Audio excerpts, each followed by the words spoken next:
Hello and welcome to my Yakamaru guide for the base tank role. I'm basically just going to tell you kind of what you're supposed to do, and I haven't seen any guides like on YouTube. I was looking so I could learn myself, but ended up having to just sort of YOLO it because nobody posted a guide, and I thought, you know what, I'm just going to post a guide because it is far too difficult to get rolls for this stupid boss.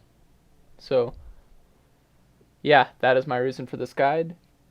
Anyways, what you're gonna want to do is basically the gear you're gonna want.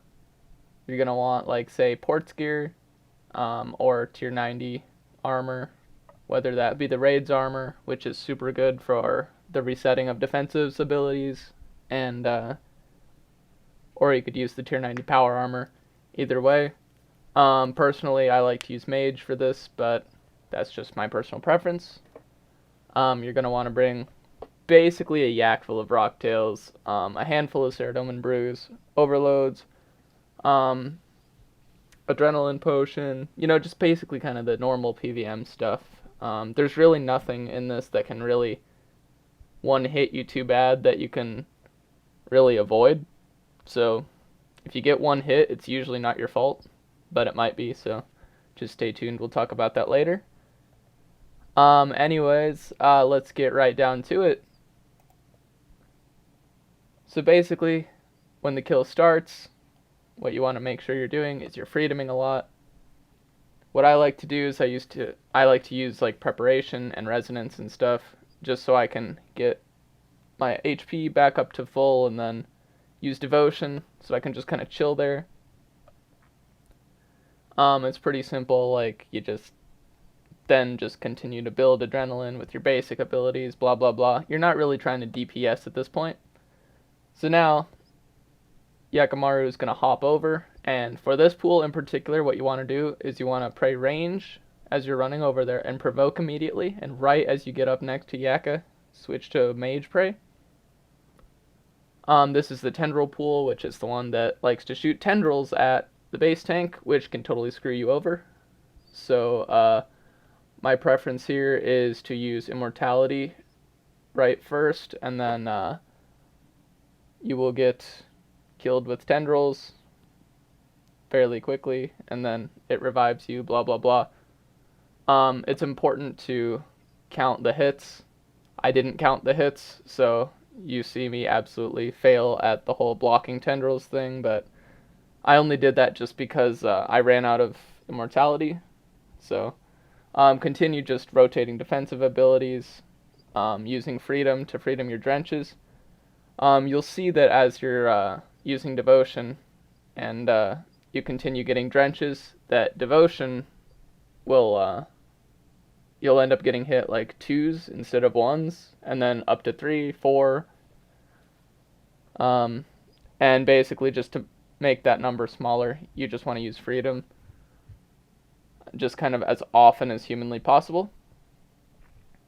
Now, pretty soon, you're going to see a blue right there.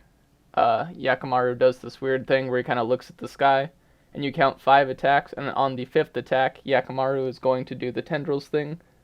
So you count your attacks, and then you just kind of chill there, build up to 100%, and on that attack, you're going to barricade, just like that. And then that ensures basically that it will not kill you. And I mean, you just kind of sit there and continue doing defensives, blah blah blah.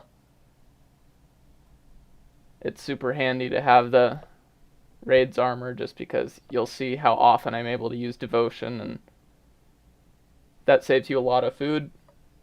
I've only eaten once, and that was just to save up for the tendrils. After this, what you want to make sure you do is really be wary of this poisoned Yakamaru, because it really hits pretty hard, and especially when it's on you. So what I suggest doing is anytime you are switching pools, you want to use resonance and take your prayer off. Then hopefully Yakamaru will hit you on the way to the pool, and then you'll be healed quite a bit. That just saves you from having to switch to range, and yeah, that's a pretty simple concept. Anyways, so what you'll also want to start doing, and I'm really bad at this, I keep forgetting HP, but once it gets close to 600k, you want to start moving around the pool towards the next pool that it's going to go to. Like, for instance, there, I messed up terribly, but I used Resonance, so it's okay. So I got in that hit. Make sure you actually target Yakamaru before you voke it off of people. I don't know if I said this before already, but you want to make sure you have Insight on for this. And, I mean, yeah, because it's a tank roll, so most rolls are Insight rolls, but most tank rolls, I mean, for any boss. Anyways, just continue freedoming, make sure that you don't get, like, massive stacks of stuff. Anyways, what I like to do here is I like to have Yaka hit me, and then I barricade. I hit him, or he hits me when I have Resonance up, and then right after that I barricade for when the sharks come out. You don't actually want to move like the DPS pile does.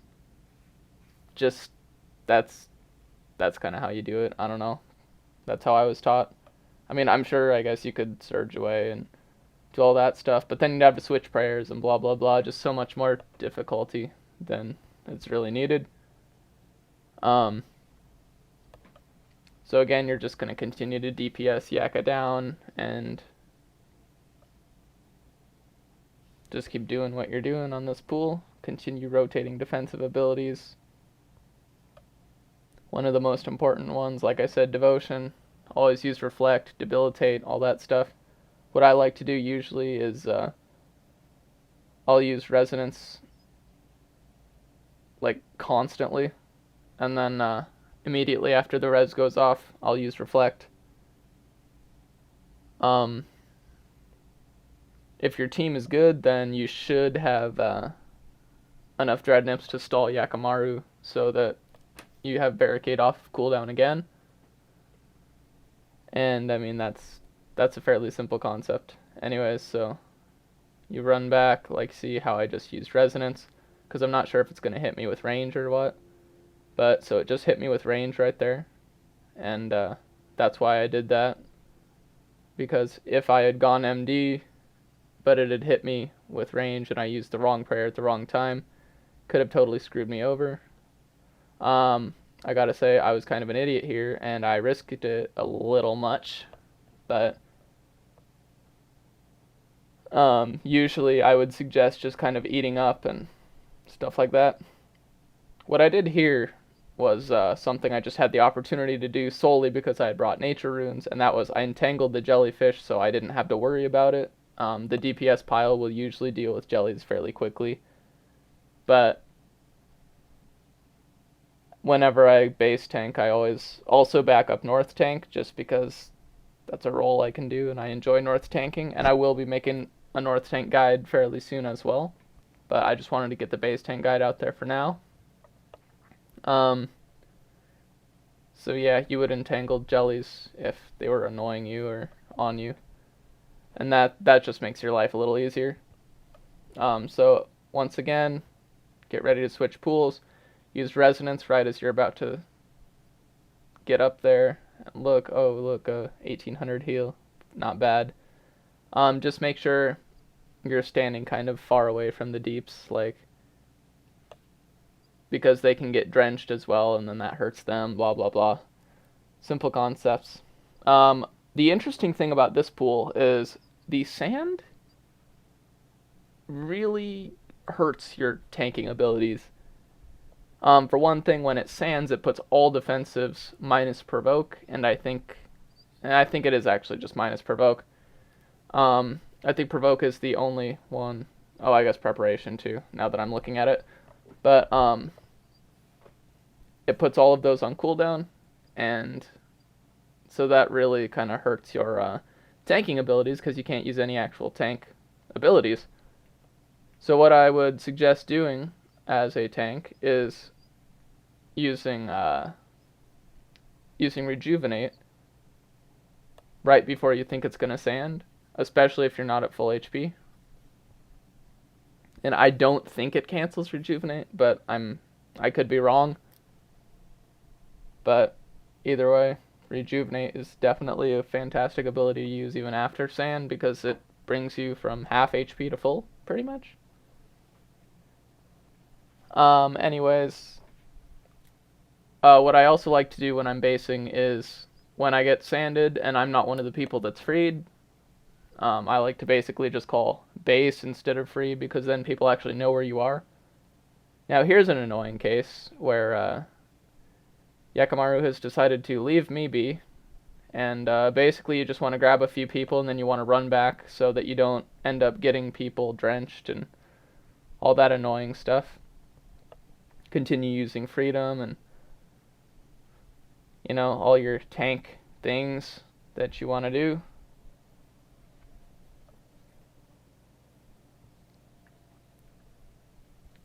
Devotion, once more, is just an absolutely crucial ability. If you do not have Devotion, you do not want to tank Yakka. It's just not worth doing. You'd use way too much food. Like, if you look, I've only used 2 food already, and I only have 90 defense on this account. So,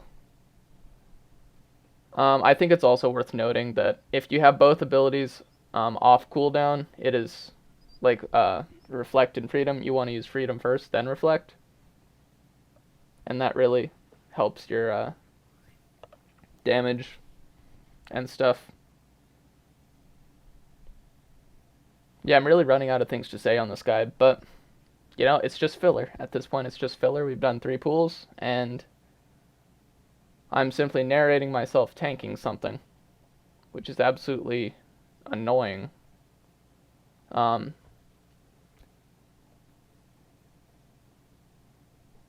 One of the major things I would say one should do is only eat if they have to, because the DPS does heal, usually. So I feel like this phase is really kind of this phase hurts pretty bad, so I like to use Immortality a lot on this phase, because nothing this pool does really like cancels your Immortality, and it really seems to hit quite often and quite a lot.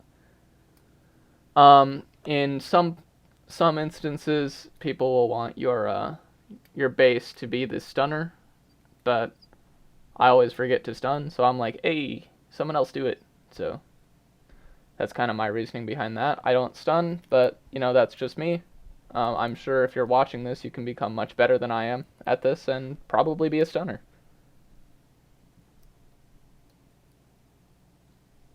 But anyways, I think it's also worth noting that if you use Barricade or Immortality, the DPS tends to heal you because they think you're gonna die, and they know how bad it is if the base tank dies, because none of them know how to base tank. So yeah, they seem to be actually sort of aware. Now I'm going to show you something which I didn't plan for this to happen, but it's actually fantastic that it did. If the poison is near you, that's absolutely fine, take it. And as you saw there, I almost died there, but I didn't, and that's the important thing. But it's just incredibly important to make sure that you don't die if you get poisoned, because poison does cause you to take a little more damage just from the poison, and I think from Yakka too, I'm not sure about that. So when you go over here, you just want to make sure that you're not praying magic anymore, because you can totally get screwed over. And then at that point, you just want to make sure that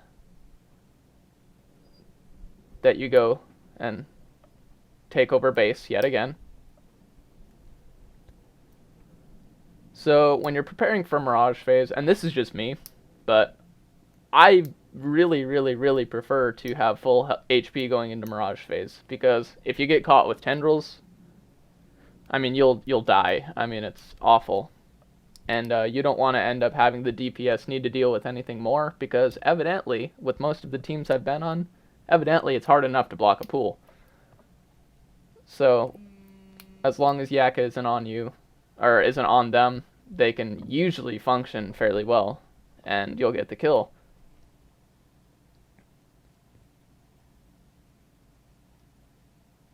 So as Yakka continues to attack, what you want to do first is just like before, provoke, range pray, run up MD,